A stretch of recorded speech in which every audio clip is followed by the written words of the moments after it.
तो manually install कर लेते हैं।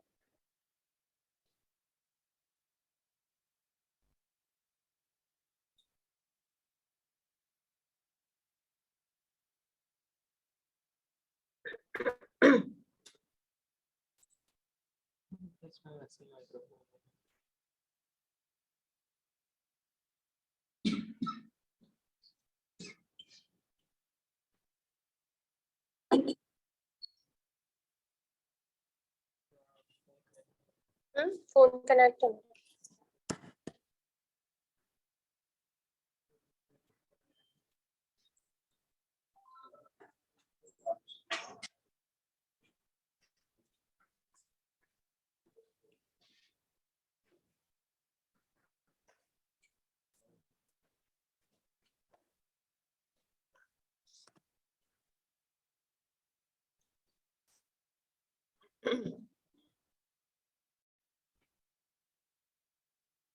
जी अस्सलाम वालेकुम, बिस्मिल्लाहिर्रहमानिर्रहीम। आज का सेशन स्टार्ट करते हैं।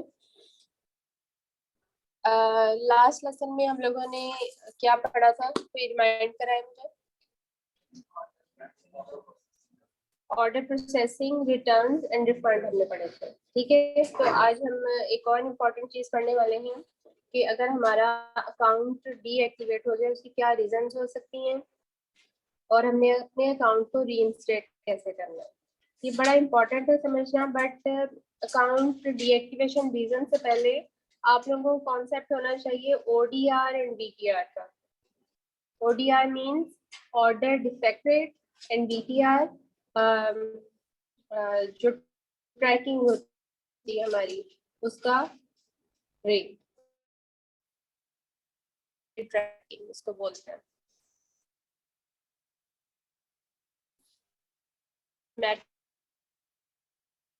मैट्रिक्स भी उसको बोलते हैं, मैट्रिक्स। ठीक है, तो आपके जो लेवल्स डिपेंड कर रहे होते हैं कि आपकी सेलर परफॉर्मेंस क्या है, उसको अमेज़न ने किस तरह से इवैल्यूएट करना है और उस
चलो ठीक है।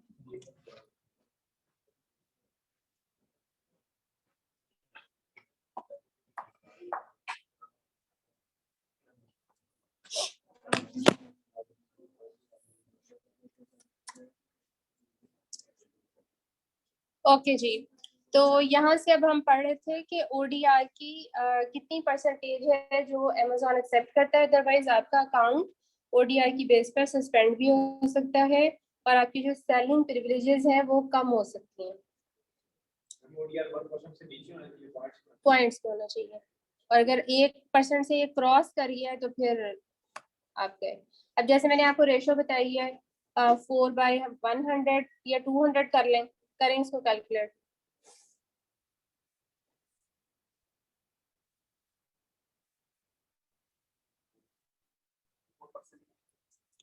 4 divided by 200 into 100,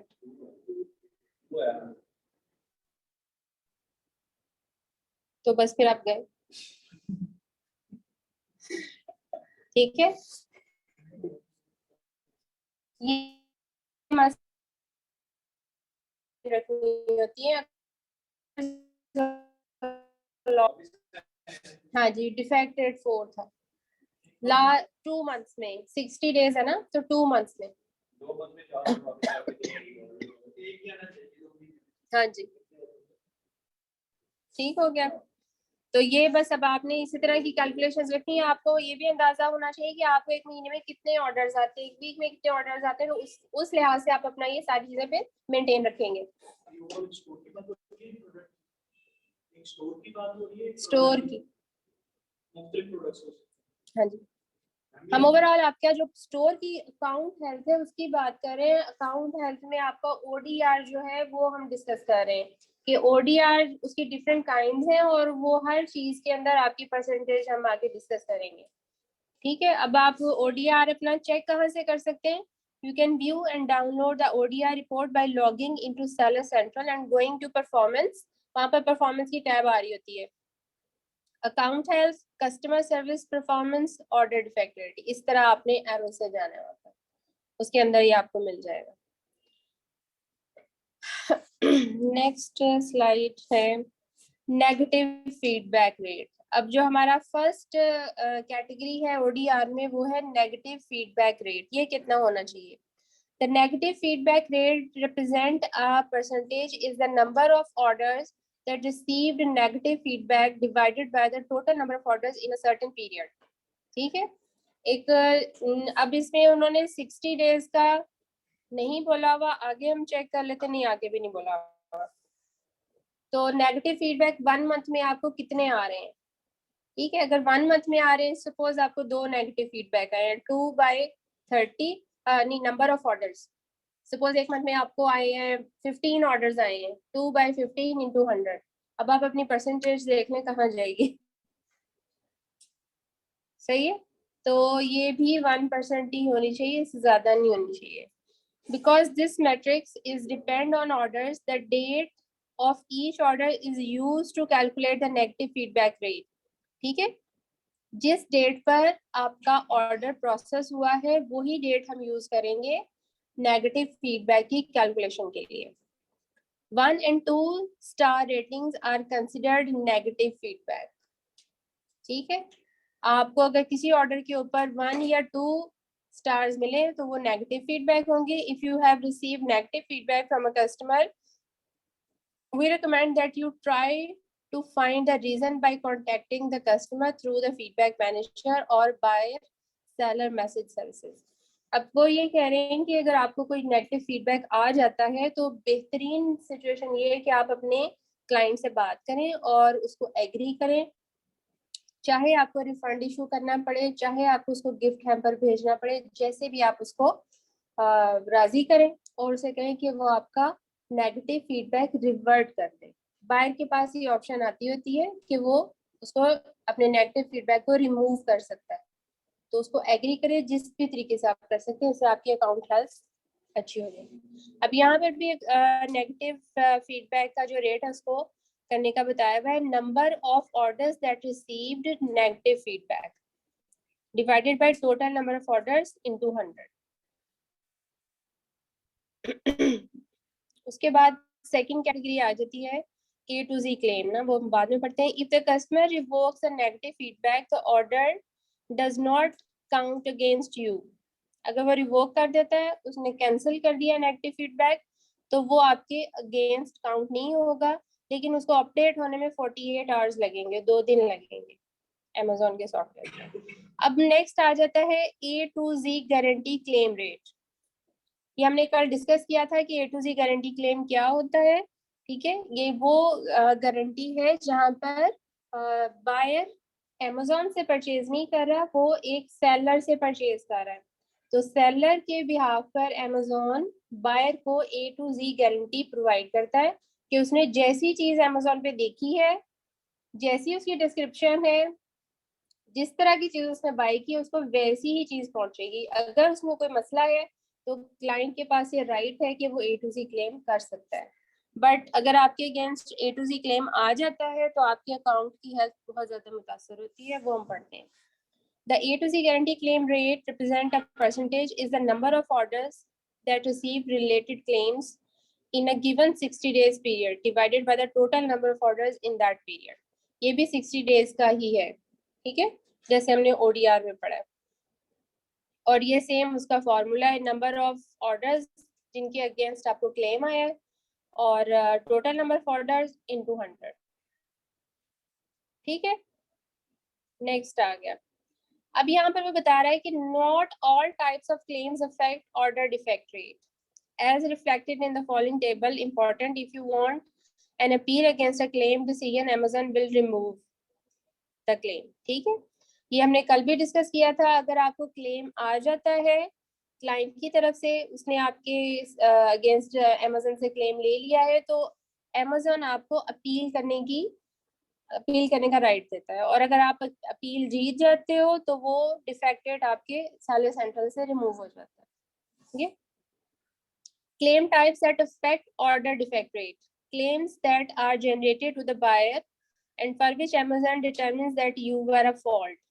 ठीक है, आपकी गलती निकल आई, अमेज़न ने आपके अगेंस्ट क्लेम कर दिया। claims for which you refunded the buyer after the claim was filed। ठीक है, अब ये सिचुएशन होगी है कि आपको रिफंड करना भूल गया, जो मैंने कल भी डिस्कस किया था कि आपने उसको ऑर्डर को रिटर्न को सही से ट्रैक नहीं किया और आपको याद आया वो मैंने तो उसको रिफंड करना था, तो आपने उसको रिफंड कर दिया, बट उससे पहले आपका buyer A to Z claim file कर चुका है। तो इस तरह का जो क्लेम है वो आपके डिफेक्ट रेट को इंक्रीज करेगा। क्लेम्स फॉर विच यू और अमेज़न कैंसल द ऑर्डर। ठीक है, जो ऑर्डर आपने किसी वजह से कैंसिल किया या अमेज़न ने किया, और हमने ये भी डिस्कस किया था कि ड्रॉप शिपिंग में आपने हमेशा जब भी ऑर्डर कैंसिल करना है, आपने कौन सी कैटेगरी सिलेक्ट करनी है? Requested by the buyer, buyer के कहने पर आप ऑर्डर कैंसिल करने, अदरवाइज वो आपके खाते में पड़ जाएगा। इधर जो हम डिफेक्ट रेट की बात कर रहे हैं, claims that are pending a decision on appeal. ठीक है, अगर उनके ऊपर कोई अपील हुई भी आपने की या आपके क्लाइंट ने की है और अभी तक उसका डिसीजन नहीं आया और अमेज़न ने अपने एक सर्टेन टाइम में आपका ODR देना है, तो वो इसको भी शामिल कर लेगा। claims types that do not affect order defect rate, claims for which Amazon determines that you were not a fault। ठीक है, आप निकल गए उसमें से, उसको क्यों काउंट करेगा? claims that are denied to the buyer, claims that are denied to the buyer, buyer ने उनसे कहा कि मैं नहीं इसको ले रहा, इसको छोड़ दे। claims that were withdrawn by the buyer, claims that fall under A to Z claims process for property damage and personal injury। अब ये खास कैटेगरी है अमेज़न के अंदर, अगर इसके अंदर कोई क्लेम करेगा तो वो आपका डिफेक्ट रेट कंसिडर नहीं होगा। नेक्स्ट आ जाए कैश चार्ज बैक रेट, ये हमारी लास्ट कैटेगरी है उसमें ODR में। अब चार्ज बैक क्या होता है कि बायर ने आपको पैसे दिए हैं चीज बाय करने के लिए, वो आपसे वापस लिए किसी वजह से, आपका जो क्रेडिट कार्ड है उससे चार्ज बैक हुए हैं पैसे, अगर वो रेट भी बढ़ जाए तो वो भी ODR में काउंट होता है। The chargeback rate is a number of orders that received credit card chargebacks divided by the total number of orders in a certain time period. ठीक है, आपने अपना क्रेडिट कार्ड अटैच किया होता है ना उसके साथ Amazon अकाउंट के साथ, ताकि Amazon आपके क्रेडिट कार्ड से अपनी फी डिडक्ट करता रहे ऑटोमेटिकली। ठीक है, तो जब Amazon को इस तरह के क्लेम्स आते हैं या रिफंड्स आते हैं तो वो वहीं से आपके पैसे ऑटोमेटिकली चार्ज बैक कर लेता है। ठीक है, लेकिन ये उतनी अमाउंट होती है जितनी अमाउंट का ऑर्डर होता है। अब इसको भी जितने ऑर्डर्स के ऊपर आपको चार्ज बैक हुआ है उतने number of orders divided by total number of orders multiply by 100, ये इसका फॉर्मूला है। ये फॉर्मूलाज आपको इसलिए समझाए हुए हैं ताकि कुछ जो ड्रॉप शिपर्स होते हैं फिर वो डिफरेंट मेथड्स अपनाते हैं अपने नंबर ऑफ ऑर्डर्स को इंक्रीज करने के लिए। जब यहाँ पर total number of orders increase हो जाते हैं तो ये ऑटोमेटिकली कम हो जाता है, परसेंटेज डिक्रीज हो जाती है और वो ओडीआर में से निकल जाते हैं। हमने डिस्कस किया ना कि 1% से बिलो होना चाहिए ओडीआर, तो वो 1% से निकल जाते हैं।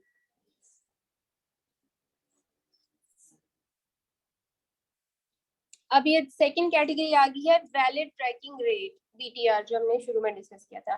वीटीआर क्या होता है, आपने जब हम लोगों ने शिपमेंट्स का पढ़ा था कि जब हम ऑर्डर को प्रोसेस करते हैं तो हम उसकी शिपमेंट क्रिएट करते हैं। ठीक है, शिपमेंट क्रिएट जब करते हैं तो उसमें हमने कोरियर कंपनी सेलेक्ट करनी है, कोरियर कंपनी की सर्विस सेलेक्ट करनी है, प्लस हमने उसका ट्रैकिंग नंबर देना है।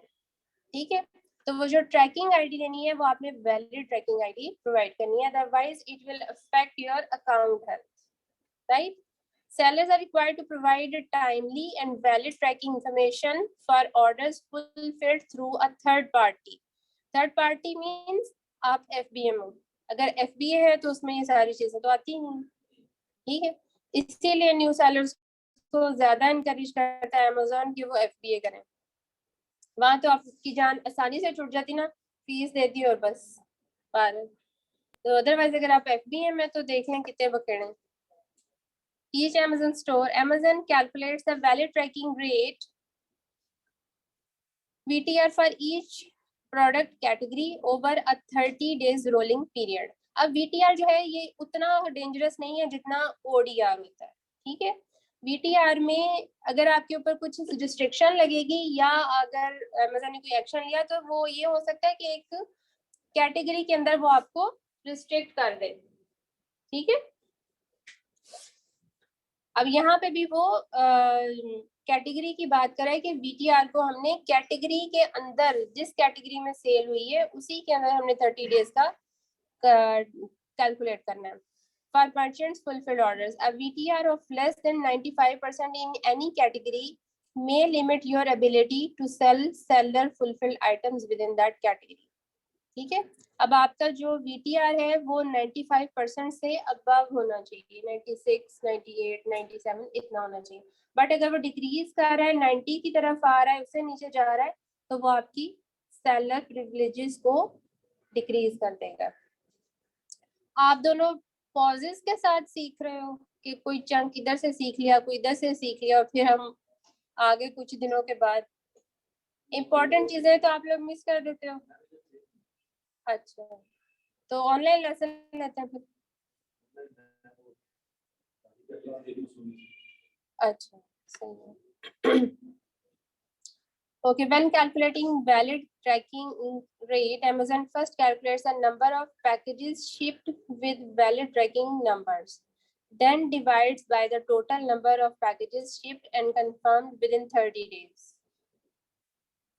समझ आई इस बात की?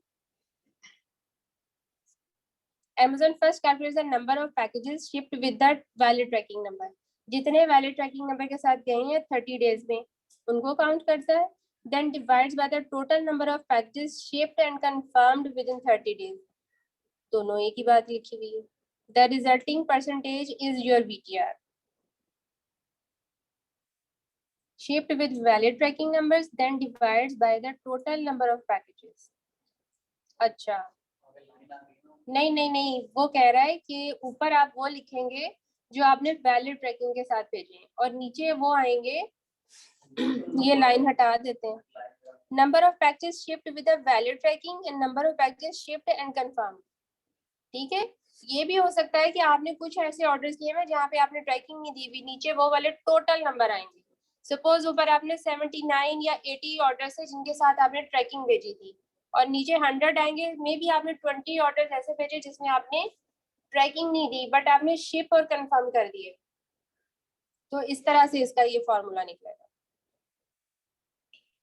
If your VTR falls below 95% of product and sold by Amazon in United States, Canada, ये सारे वो आगे हैं एरियाज, आपका जो VTR है वो भी 95% ही होना चाहिए। हमने पहले नहीं कर लिया। You can view your VTR by logging your Seller Central, going to performance, account health, shipping performance, valid tracking rate. यहाँ से इस तरीके से आप ये VTR चेक कर सकते हैं अपने Seller Central पर इन टैब्स के through. Amazon requires you that you comply with the following VTR requirements. इसको छोड़ दें, ये बहुत irrelevant है।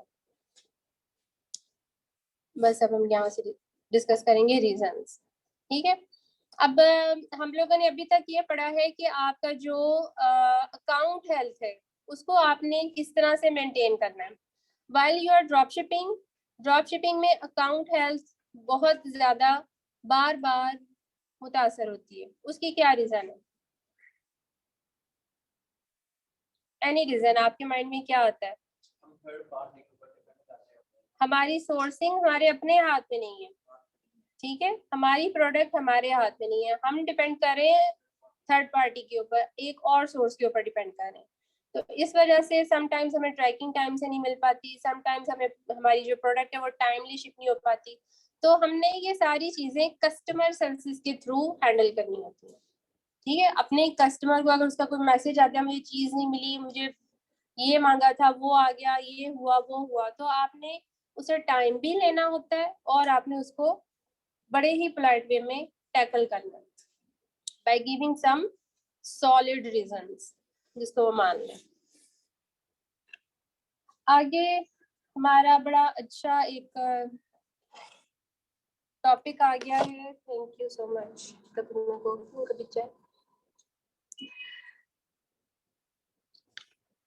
जी, हम लोग अब डिस्कस करेंगे कि जो अमेज़न अकाउंट है वो क्यों डीएक्टिवेट होता है। अब ये जो डीएक्टिवेशन ऑफ अकाउंट है, it is not solely associated with drop shipping.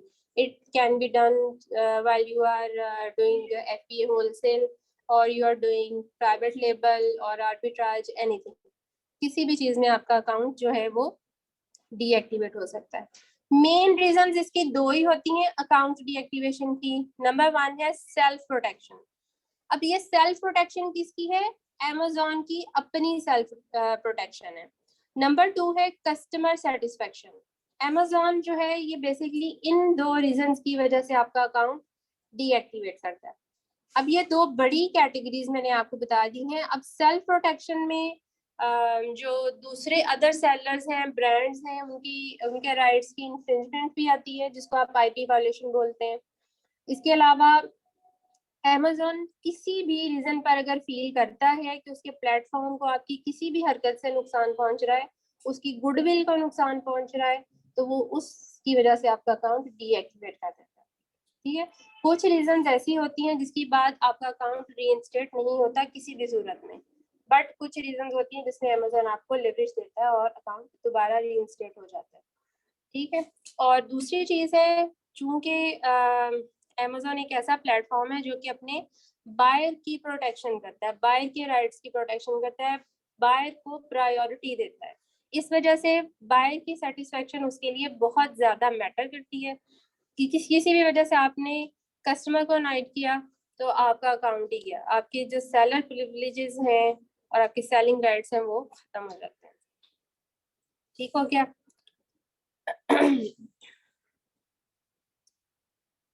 ये तो मैंने आपको मेन बता दी हैं। अब हम कुछ ऐसी चीजें डिस्कस करते हैं कि जब आपको अकाउंट डीएक्टिवेशन की ईमेल आती है या आपको नोटिफिकेशन आता है तो आपने उसके ऊपर कैसे रिएक्ट करना है।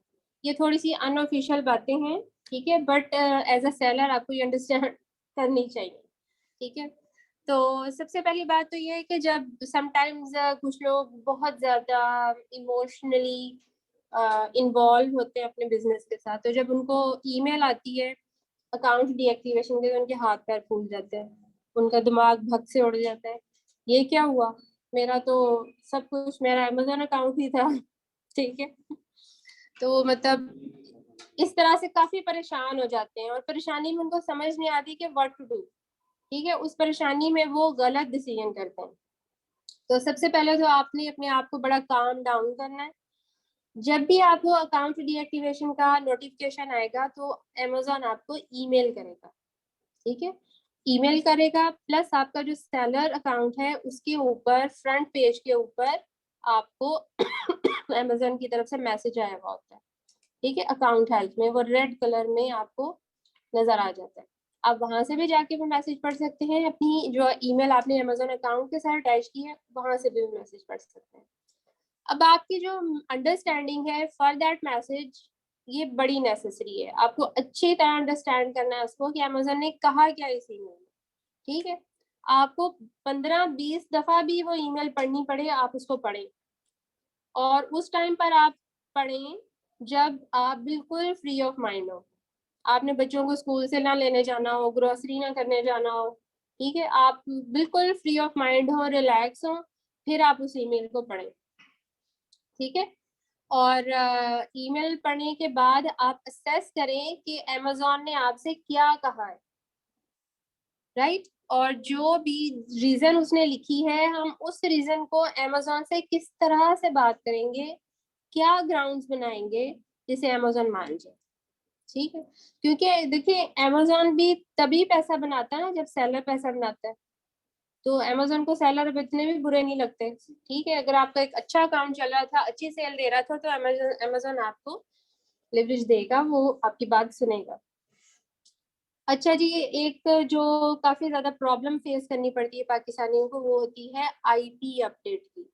आईपी अपडेट मतलब हम लोग जो यूएस यूके के अकाउंट्स हैं वो पाकिस्तान की आईपी से चलाना शुरू कर देते हैं, मेन अकाउंट्स। तो वहां पर आपको अमेजोन जो है वो आईपी अपडेट का मैसेज करता है और आपका अकाउंट ब्लॉक कर देता है। तो इस तरह की जो ब्लॉकेज है वो रिमूव करनी बड़ी मुश्किल होती है और नियर टू इम्पॉसिबल होती है। ठीक है, इसी वजह से अक्सर लोग जो हैं वो यूज करते हैं वीपीएस या पेड वीपीएस। तो आप उसके बगैर काम ना करें। अगर आपको बहुत मतलब महंगा लग रहा है, मुश्किल लग रहा है, तो आप अपने क्लाइंट से या जिसका भी अकाउंट आप चला रहे हैं उसकी चाइल्ड एक्सेस ले लें, वहां से आप अकाउंट चलाएं। ठीक है, उसके बाद क्या रीजंस होती हैं अकाउंट की कि आपने किसी के ब्रांड के या सेलर के राइट्स को इन्फ्रिंज किया। इन्फ्रिंजमेंट जो पहला पहला पॉइंट है वो आपका मैंने ये बताया कि देखिए आपका जो अकाउंट है वो था यूएसए का, आपने सारी इंफॉर्मेशन यूएसए की दी, यूएसए की कंपनी, यूएसए का एड्रेस, यूएसए का फोन नंबर, एवरीथिंग। आपने बड़ी मेहनत से अकाउंट क्रिएट करवाया, वहाँ पे एलएलसी क्रिएट कराई। अब आप क्या 4 पैसे बचाने के लिए वीपीएस यूज नहीं कर सकते? ठीक है, आप वो जरूर यूज करें, मैं तो यही रिकमेंड करती हूँ। हालांकि यहाँ पर बहुत सारे लोग जो हैं वो amazon.com को वैसे ही चला लेते हैं, नहीं करना चाहिए।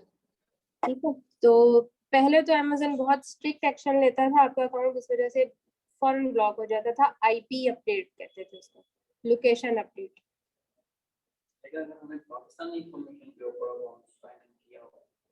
फिर नहीं होता उसमें,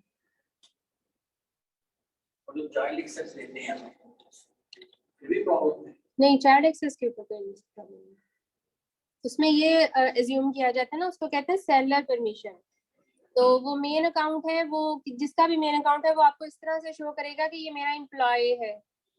ठीक है, या मैंने इसको सेलर परमिशन दी हुई है सेलिंग करने की, वो मेरा जो बैक ऑफिस है वो हैंडल कर रहा है, वो ये एज्यूम किया जाता है। इस वजह से उसको जहाँ मर्जी ओपन कर ले, उसमें मसला नहीं होता। अच्छा, दूसरी मैं, हाँ, अब मैं कह रही थी कि ब्रांड या सेलर के राइट्स की इंफ्रिंजमेंट है, उसकी बेस पर आपका अकाउंट डीएक्टिवेट हो गया। ठीक है, तो उसमें आपने क्या करना है, उस पे अमेजोन आपसे क्या मांग सकता है। जैसे लॉरियल की कोई प्रोडक्ट थी, शैम्पू था, आपने किसी वेंडर से ले लिया, अपने अकाउंट पे जाके उसकी लिस्टिंग के अंदर मी टू कर दिया, आपको ब्रांड के राइट्स की इंफ्रिंजमेंट पे मेल आ गई कि आप अकाउंट जो है आपका डीएक्टिवेट है और आपने उस ब्रांड की राइट्स की वायलेशन की है। और अगर आपके पास ये, उसने आपको रीजन पहले बताई होगी, फिर नीचे उसने रीजंस लिखी होंगी ईमेल में कि आप अगर चाहते हैं दोबारा अपने सेलर प्रिविलेजेस को एक्टिवेट करना तो आप क्या क्या एक्शन ले सकते हैं। अमेजोन आपको ईमेल में ये बताता है, ठीक है। तो वो बताएगा कि आपने इनवॉइस प्रोवाइड करनी है सबसे पहले, कि आपने वहां से उसे ली थी, प्लस उसका उसने जो अप्रूवल दिया था, मतलब वो इस किस्म का कोई भी डॉक्यूमेंट आपसे मांग सकता है जिससे ये प्रूव हो कि आपने लॉरियल से परमिशन ली थी, आपने उससे होल सेल पर अपने उस बिजनेस अकाउंट पे सामान लिया था जो जिस बिजनेस अकाउंट पे आपने अमेजोन पे बिजनेस किया हुआ है। ये सारी चीजें इंटरलिंक होती हैं। तो अगर आपके पास वो इनवॉइस है तो आप वो अटैच कर दें। बहुत सारे लोग उसमें टेम्परिंग करके तो इनवॉइसेस बना लेते हैं, ये भी एक पाकिस्तानी जुगाड़ है, ठीक है।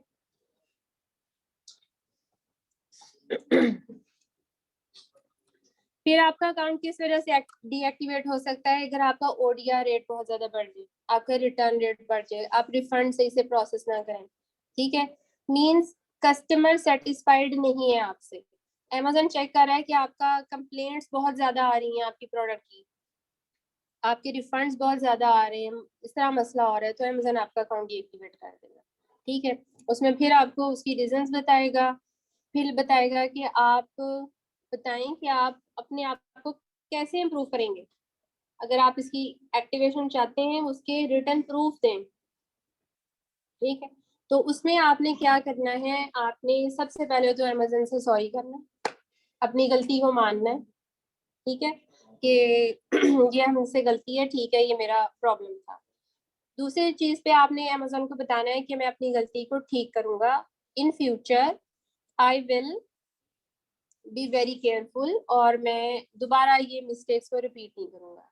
तीसरे स्टेप्स पे आपने उसको बताना है कि इन मिस्टेक्स को इम्प्रूव करने के लिए मैंने एक्चुअल में क्या क्या स्टेप्स लिए हैं।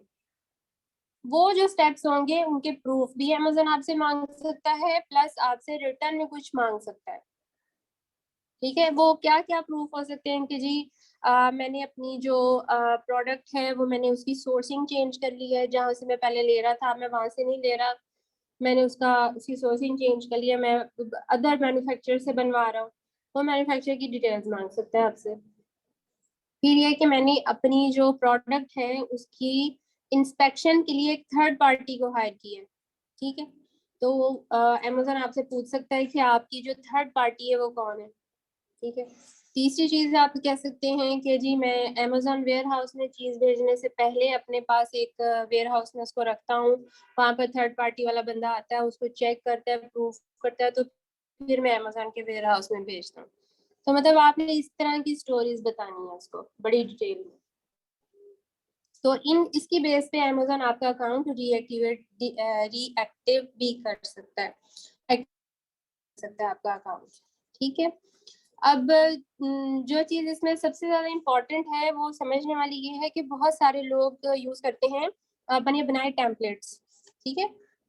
जैसे अगर अक्सर आप फेसबुक पे या इंस्टा वगैरह पे देखें, वहाँ पे इस तरह की पोस्टें चल रही होती हैं कि मेरा अकाउंट डीएक्टिवेट हो गया, कोई है जो मेरा अकाउंट एक्टिवेट कर दे। तो बहुत सारे लोग अकाउंट रीइंस्टेट की सर्विसेज दे रहे होते हैं, ठीक है। और तो ऐसे लोग ज्यादा यूज करते हैं बने बनाए टेम्पलेट्स, ठीक है। आप बने बनाए टेम्पलेट्स बिल्कुल यूज ना करें, क्योंकि अमेजोन के ऊपर इस तरह की चीजों को चेक करने के लिए अमेजोन पे एम्प्लॉयज नहीं बैठे होते हैं, अमेजोन के जो एआई सिस्टम है वो चल रहा होता है, तो वो वर्ड्स को, फ्रेजेस को, एआई सिस्टम ऐसी चीजों को ही रिकॉग्नाइज करता है ना। तो आप अपने वर्ड्स में सादी से, बिल्कुल सादी लैंग्वेज में बात करें, उनको समझ आ जाती है, ठीक है। कोई बहुत ज्यादा अंग्रेजियां बनाने की, बहुत ज्यादा फ्रेजेस डालने की, इम्प्रेस करने की जरूरत नहीं है, उन्होंने इम्प्रेस आपके सिर्फ काम से होना है, ठीक है। तो ये थी मोटी मोटी बातें जिनके थ्रू हम अकाउंट रीइंस्टेट करवा सकते। जी वालेकुम सलाम।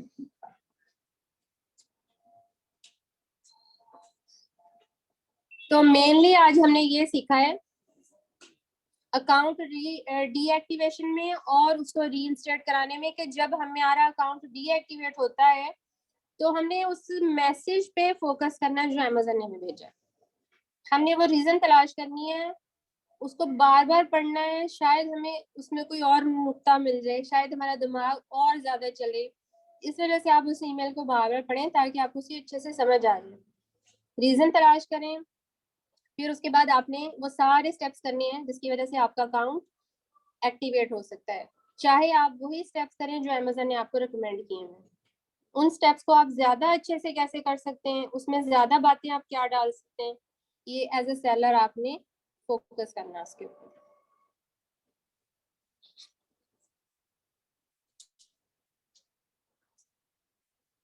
आज के लेसन में इतना ही था, ठीक है। तो कल और फ्राइडे को ड्रॉप शिपिंग के लेसन में हम सारा अपना ड्रॉप शिपिंग का रोड मैप रिवाइज करेंगे।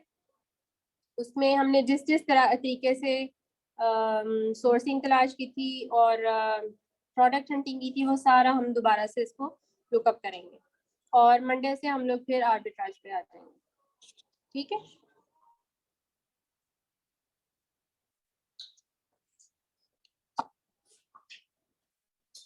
आज के लिए इतना ही लेसन है। आप कोई क्वेश्चन है तो आप लोग पूछ सकते हैं। ओडीआर वगैरह की समझ आ गई आपको?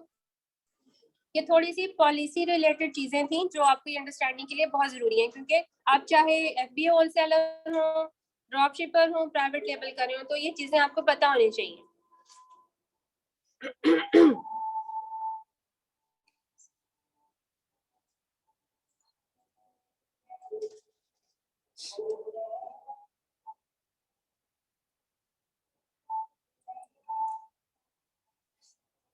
कोई क्वेश्चन नहीं आप लोगों का?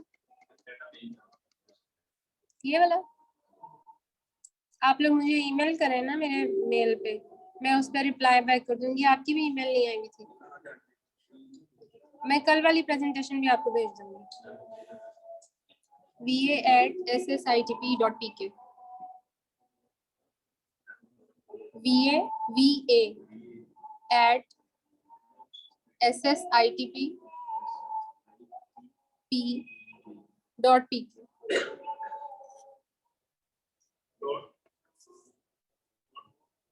.pk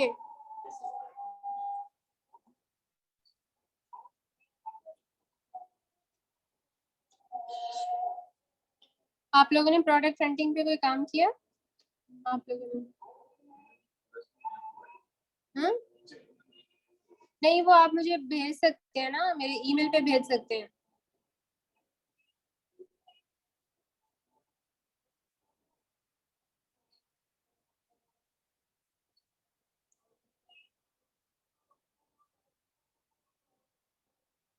ये क्या है?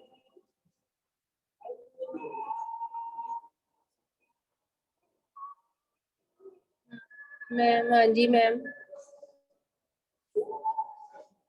जैसे मामा को नहीं बुलाते लोग, मामा। हाँ जी।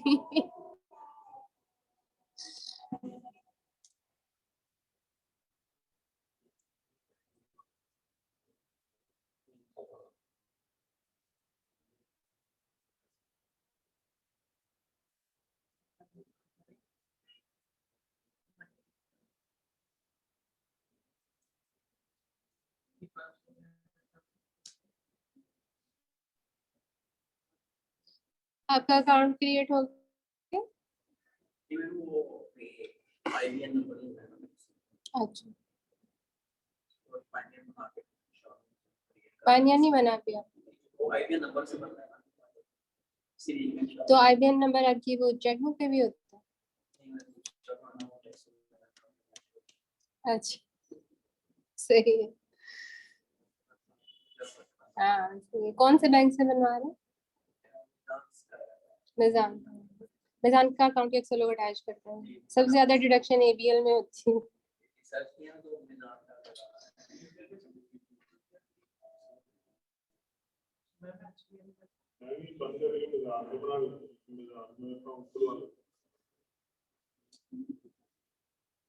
फ्री वाला तो बनाया ना?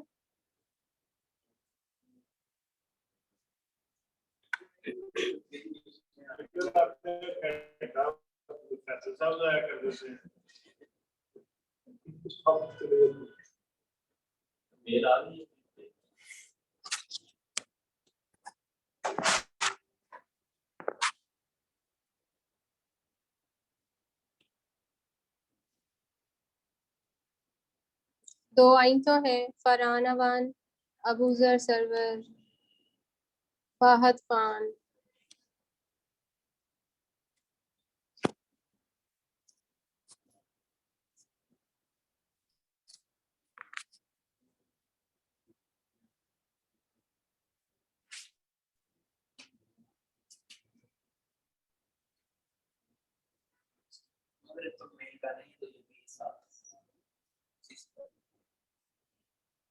है?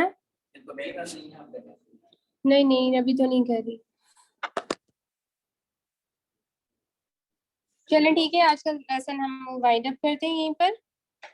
फिर इंशाल्लाह ताला कल से हम लोगों ने जस्ट रिवाइज करना है सारा ड्रॉप शिपिंग का प्रोसेस। सही है, कल भी और फ्राइडे को भी।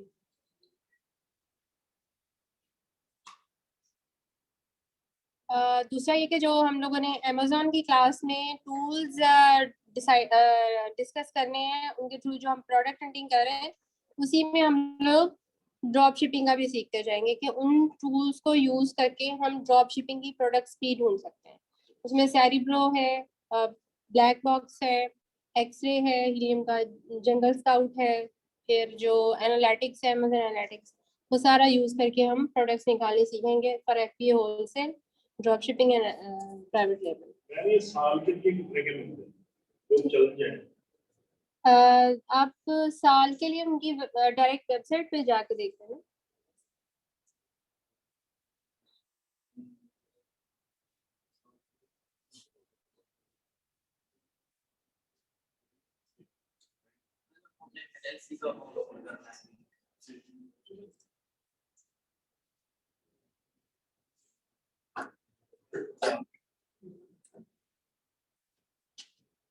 आप क्या कह रहे हैं? अल्लाह कंपनी अकाउंट ओपन करना है, हम किसी थर्ड पार्टी के थ्रू यूएस से ओपन करवाएंगे। उसका कोई नेम होगा, उसी नेम पे हमारा साइन होगा। जो आपकी एलएलसी होगी ना, उसके नेम पर आपका अमेज़न अकाउंट, हाँ, बिजनेस अकाउंट ही बनाइएगा। बिजनेस अकाउंट और जो हमारा बैंक अकाउंट होगा वो अगर हमारा इंडिविजुअल के नेम पर होगा तो दूसरा नहीं आएगा। बिल्कुल आएगा। अब देखें ना, बात को अंडरस्टैंड करें। अब आप अपनी बात को थोड़ा सा घुमा के कर रहे हैं। मैं यहाँ से भी कर दूँ, मैं यहाँ से भूल जाती हूँ करना इसको।